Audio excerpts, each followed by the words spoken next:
आज कोशिश करेंगे शेरशाह सूरी वंश पढ़ने का पूरा प्रशासन शुरू करके उनका कहानी तक पढ़ने का प्रयास करेंगे। तो आज शेरशाह सूरी वंश के बारे में जानेंगे।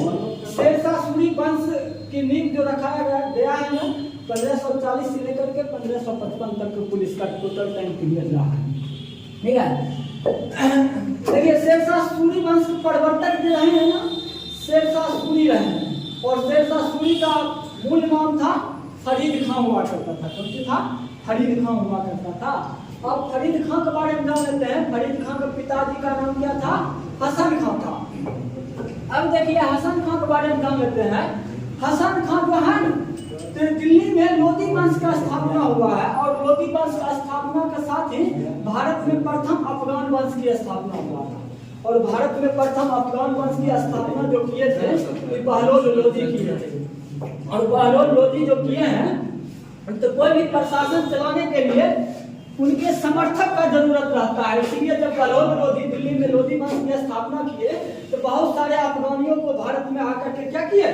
बसाए थे।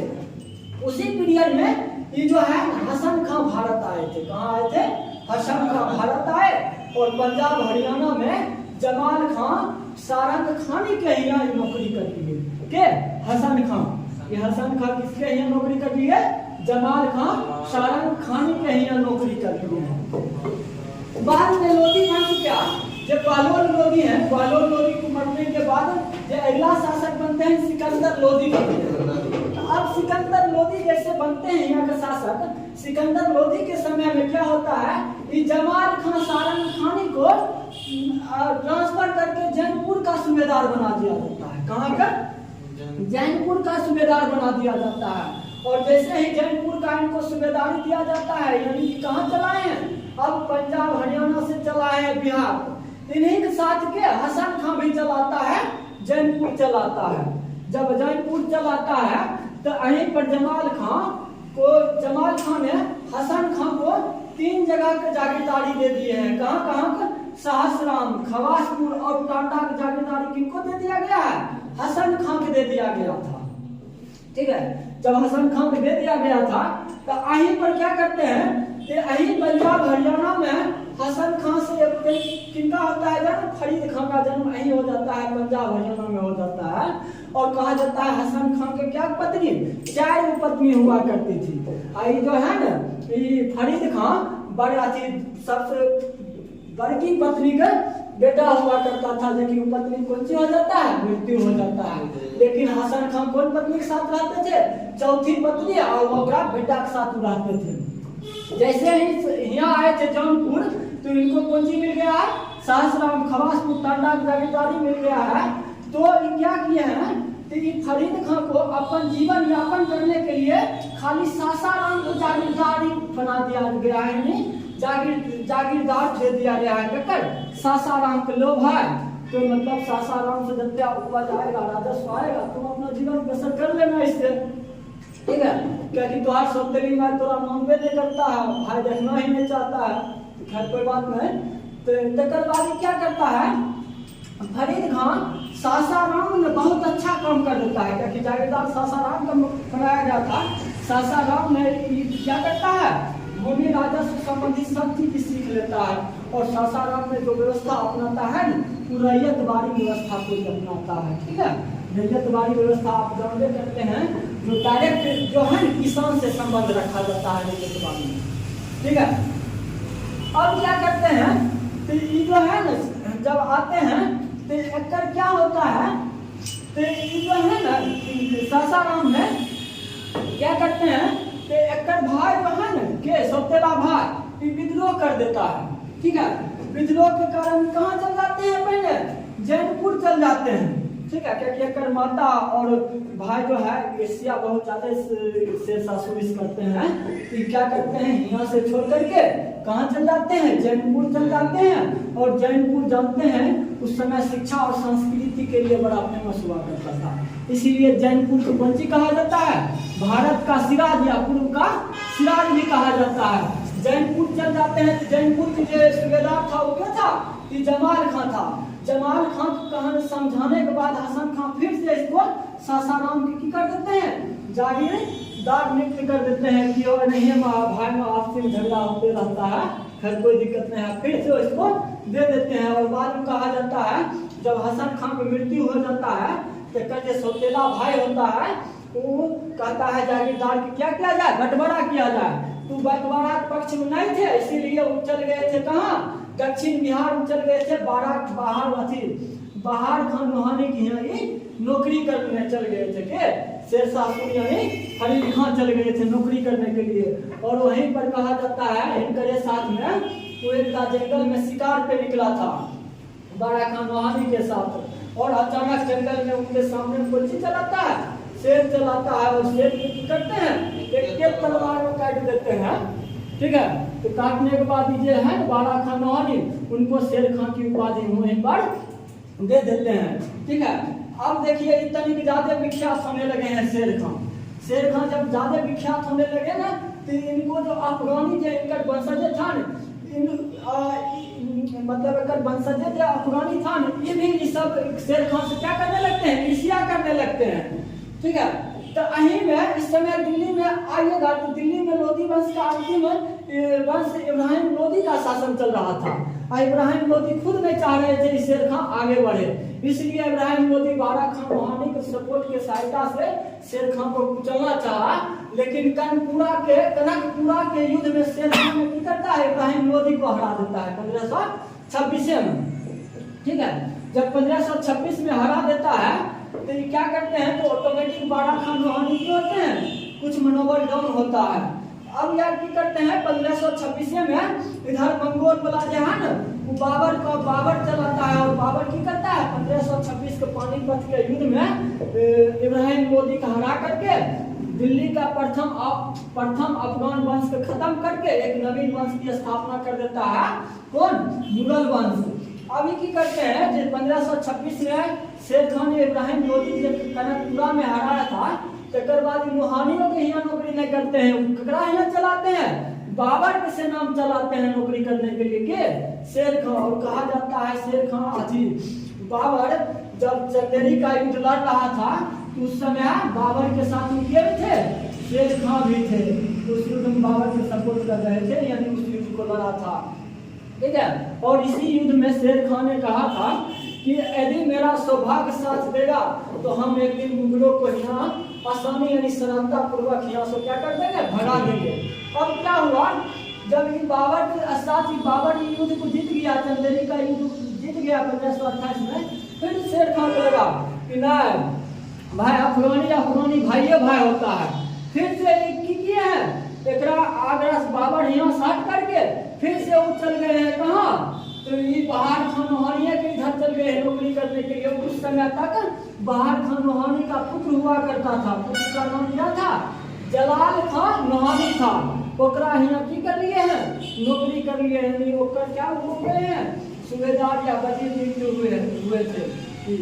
अब क्या होता है जब नियुक्त हुए थे इस समय तक धीरे धीरे आते क्या करते हैं, तो इधर बाबर था तो बाबर घाघरा का युद्ध करता है 1529 में, और घाघरा का युद्ध करता है किस उपलक्ष्य में, क्योंकि पानीपत प्रथम युद्ध में इब्राहिम लोधी मारा जाता है युद्ध स्थल में।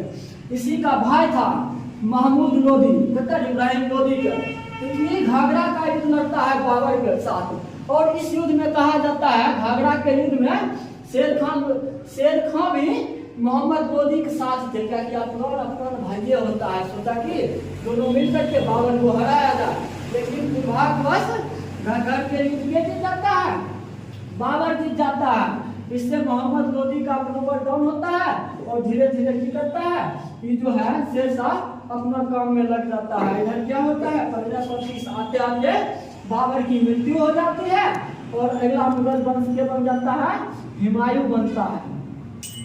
अब क्या हुआ तो फिर से ये क्या करते हैं तो ये चलाता है 1530 में शेर खां करता है कि चलाता है चुनार में की होता है, चुनार की महिला होती है विधवा महिला लाड मलिका से शादी कर लेता है के शेरशाह।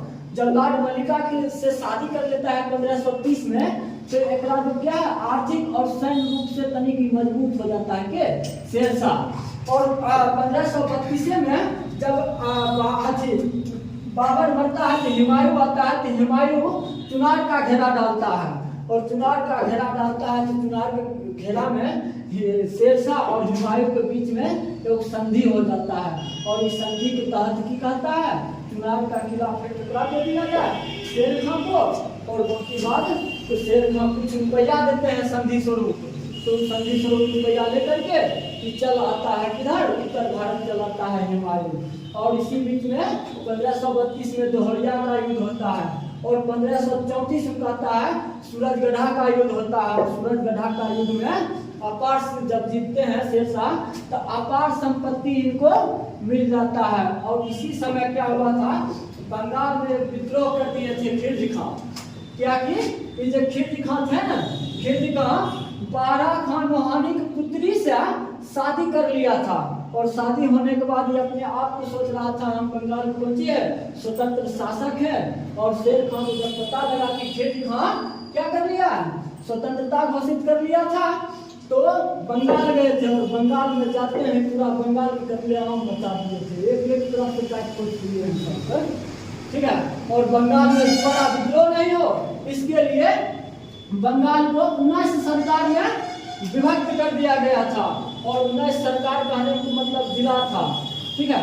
उस समय सरकार को जिला कहा जाता था, जिला को सरकार कहा जाता था, और वहाँ पर 19 सरकार में बांट दिए, और प्रत्येक सरकार का एक सिकदार या सिकदारा नियुक्त किया है, मुंशी फिर मुंशियान से नियुक्त किया है, और एक फतेदार नियुक्त किया कि दोबारा बंगाल में विद्रोह नहीं हो।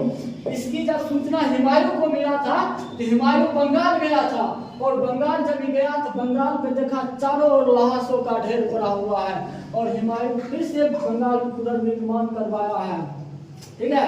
और पुनर्निर्माण करवाने के बाद क्या करता है, यहाँ एक नया नाम रख देता है जिंदाबाद, ठीक है। और जिंदाबाद रखने के बाद 8 महीना बंगाल में रुकता है और वापस आता है। जब वापस आ रहा होता है तो एक चौसा नामक स्थान पर अपन शिविर सैनिक लगाता है, और कहा जाता है जब वहीं शिविर सैनिक लगा के हुमायूं रुका था, पीछे से शेरशाह सूरी आकर के उसको उस पर आक्रमण कर दिया, और यहाँ पर कन्हैया हुमायूं जान बचाते हुए यहाँ से निकला तो गया कहाँ, आगरा, और आगरा गया के बाद उनकी किया फिर से शेरशाह सूरी को कमजोर करने के लिए आगे निकल गया, आगरा से अपना सैनिक सब लेकर के वो कहाँ गया, कन्नौज प्रांत के बिलग्राम में एक जगह है बिलग्राम, वहाँ पर शेरशाह सूरी और हुमायूं के बीच में क्या हुआ, आमना सामना हुआ, और उसमें कहा जाता है हुमायूं की हार होती है, और पूर्ण रूपेण से हुमायूं अब की करता है, दिल्ली छोड़ करके आगरा छोड़ करके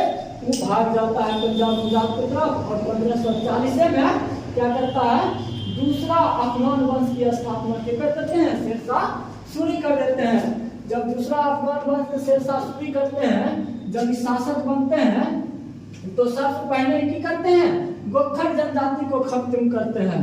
1541 में जब गोखर जनजाति क्या खत्म करते हैं कि आए दिन ये जनजाति मंगोल की सहायता करते रहता था, इसीलिए इस जनजाति की शक्ति कम करना सबसे पहला प्राथमिकता था। 1542 में जब शासक बने थे तो मालवा पर अधिकार करने के लिए ये अथी किए थे, मालवा पर अधिकार जीते थे, और मालवा के शासक क्या था, मल्लू खां था, और कहा जाता है दिल्ली समीप होने के कारण मालवा पर आक्रमण इनको करना पड़ा। तीसरा था 1543 में रायसीना। रायसीना की कहानी अलग है। रायसीना की जनता हुआ करती थी मुस्लिम, और राजा हुआ करता था हिंदू, और मुस्लिम जनता को बड़ा शिकायत करता था हिंदू राजा से, यही कारण शेरशाह सूरी ने इन पर आक्रमण किया, और कहा जाता है धोखे से इनको करता है, परास्त कर देता है, और यहाँ सब महिला को करता है, धोखे से मार देता है, और महिला जहाँ तक रहे महिला जान बचाने के लिए जौहर व्रत भी करती है, और इतिहास में कहा जाता है रायसीना पर आक्रमण इनका काला धब्बा के नाम से जाना जाता है, क्योंकि धोखे से जीता गया युद्ध होता है, ठीक है। अगला था मारवाड़ पर युद्ध। मारवाड़ आप जानते हैं कि ताजर दिल्ली पर कोई शासन नहीं कर सकता है जब तक उसको राजपूत का सपोर्ट नहीं है, या राजपूत की शक्ति कमजोर करके ही दिल्ली पर शासन किया जा सकता है। कि मारवाड़ पर आक्रमण किए, मारवाड़ के शासक उस समय क्या था, मालदेव था, और मालदेव के साथ कहा जाता है पर मालदेव और शेरशाह सूरी का बीच में 2 महीना तक सैनिक आमने सामने रहा, लेकिन हिया भी शेरशाह सूरी की किए हैं, चालाकी से एक जाली पत्र बनवाए थे, उसमें मालदेव के जितना भी सेनापति थे उसका नाम था, वो कन्हैया करके कहाँ भेजवा दिए, मालदेव के पास। मालदेव जब देखे कि मेरा सब सेनापति के नाम है, वो बड़ा दहला उठा कि मेरा सेनापति उससे कैसे मिल सकता है, लेकिन अपने आप को सही साबित करने के लिए उनका 2 सेनापति था, जयमल और फतेहमल, ये दोनों क्या करता है, शेरशाह सूरी से लड़ता है और कहा जाता है शेरशाह सूरी कितना बुरी तरह हालत कर देता है, तो फिर भी हालत तो बुरी कर देता है, लेकिन आखिरकार जीत शेरशाह सूरी होता है। लेकिन जीतने के बाद शेरशाह सूरी का कथन था कि मैं मुट्ठी भर बाजरों के लिए पूरा सल्तनत खो बैठता। सोच सकते हैं इसमें बोले थे, कहाँ मालदेव में बोले थे। और सबसे अंतिम जो आक्रमण था वो कालिंजर पर 1545 में किए थे। बड़ा अच्छा कहानी है। लोग कहता है कि इनका एक दासी बड़ा पसंद चलाई थी, वो कहाँ थी, कालिंजर की थी, आई बड़ा बढ़िया डांसर भी थी, लड़की थी, डांसर थी और दासी थी, ठीक है। ओकरे चक्कर में कालिंजर पर आक्रमण कर बैठे थे। और कालिंजर के जो राजा हुआ करता था किरत सिंह था, और किरत सिंह कहा कि भाई हमें डांसर के नहीं लेंगे तुमको, वही कारण इसको आक्रमण करना पड़ा था। तो लेकिन फिर भी वो क्या करते हैं, जो तोप चला रहे होते हैं दुर्ग को भेजने के लिए, उक्का नामक तोप जब चला रहे होते हैं तो शेरशाह सूरी, तो क्या होता है, दीवार से टकरा करके उनके समीपे में फट जाता है। जब फट जाता है कि घायल हो जाते हैं और उनका मृत्यु हो जाता है। और तब तक कहते हैं कि कलिंजर की किला की जीत लिए रहते हैं। अब क्या होता है, इनका मृत्यु हो जाता है और उसके बाद अगला शासक नियुक्त होता है। लेकिन अगला क्लास क्या पढ़ेंगे, प्रशासन पढ़ेंगे।